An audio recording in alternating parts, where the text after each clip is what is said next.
Michelle Lash from Dentsply Sirona. Today I want to review a hot topic with you, dental unit waterlines.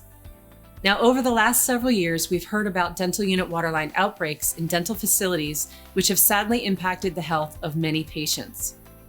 When we talk about dental unit waterlines, instantly we think of air water syringe tips or high-speed handpieces.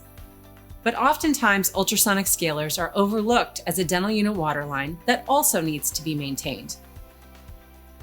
Today, I'm going to walk you through the steps of how to properly maintain your Cavitron scaling system's waterline. So let's get started. Prepare a 1 to 10 sodium hypochlorite solution by mixing 1 part 5.25% sodium hypochlorite with 10 parts tap water. Remove the cap and pour 1 to 10 sodium hypochlorite solution into the Cavitron Select SPS reservoir bottle. Do not overfill the solution. Securely replace the cap on the bottle. Turn the system on. Adjust the lavage water control at the base. Smash that like!